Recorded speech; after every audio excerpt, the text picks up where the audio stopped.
મારું નામ છે વિશાલ.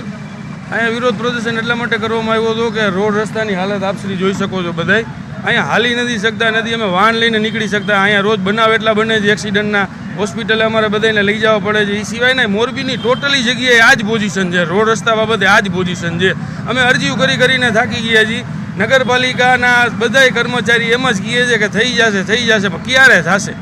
આજે અમે બધા વેપારીઓ અહીંયા દુકાન બંધ રાખીને રોડ રસ્તા ચક્કાજામ કરીને અમે રોડ રસ્તા બંધ કર્યા હતા અને નગરપાલિકાએ અત્યારે અમે આવેદન દેવા જવાના છીએ કે આ કેટલા ટાઈમમાં થશે.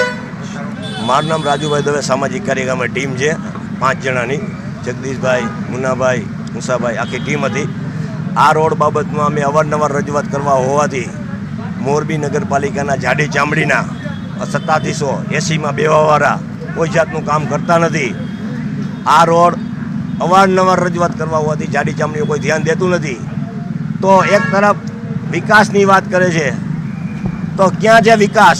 આજે નો છૂટકે અમારે ઝાડવા ઉગાડવા પડ્યા. ઝાડવા વિચાર કરો, આટલી હદ ઉપર આટલો મોટો ટેક્સ ભરી છે. ટેક્સ ન ભરી તો ફરફરિયા આવે કે ભાઈ તમે ટેક્સ ભરી જાઓ. અને હવે તો મહાનગરપાલિકા થઈ છે. તમે જો નગરપાલિકા તમે ન લાવી શકતા હો તો મહાનગરપાલિકા તમે કેવી રીતે લાવી શકશો?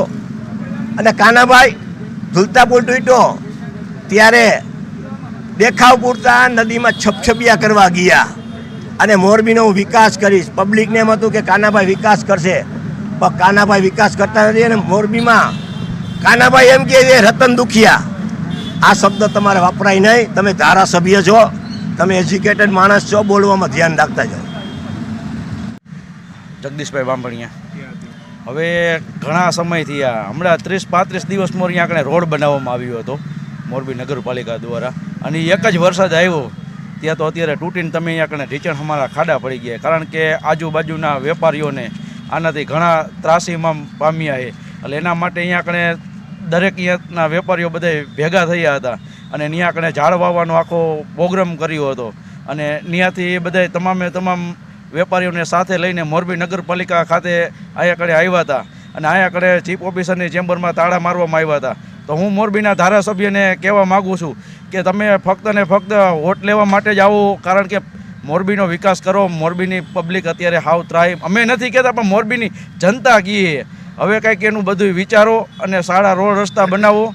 કારણ કે રોડ બની જાય હવે મહિનાદીમાં બનાવ્યો હોય અને એક વરસાદ આવે તો તૂટી જાય તો આમાં આ લોકોની કોન્ટ્રાક્ટરોની પૂરેપૂરી બેદરકારીઓ કહેવાય. એટલે આના માટે ભય, ભૂખ ને ભ્રષ્ટાચારને આના માટે તમે પગલાં ભરો અને કાયદેસરના તમે કામ કરાવો. અને અત્યારે અમે નગરપાલિકા આવ્યા તો ચીફ ઓફિસરની ચેમ્બર કે અહીંયા કોઈ અધિકારીઓ હાજર છે નહીં. કારણ કે તો પબ્લિકને જાવું ક્યાં જાવું? કારણ કે પૈગે લાગવું પડે તોય આ લોકો કોઈ જાતનું કાંઈ સમજવા તૈયાર નથી. અને લીમડો આપીને અત્યારે અમે અહીંના જે ઓલા હતા અધિકારી એને લીમડો આપીને બધા વેપારીઓને સાથે રાખીને અને એવું વિરોધ પ્રદર્શન કરવામાં આવ્યું. જો આવનારા દિવસમાં જો આ કરવામાં નહીં આવે તો તમામ લોકો આવીને નગરપાલિકા ઉપર તાળાબંધી કરવામાં આવશે અને આના માટે ઉગ્રમાં ઉગ્ર આંદોલન કરવામાં આવશે ગાંધી ચિંધ્યા માર્ગે.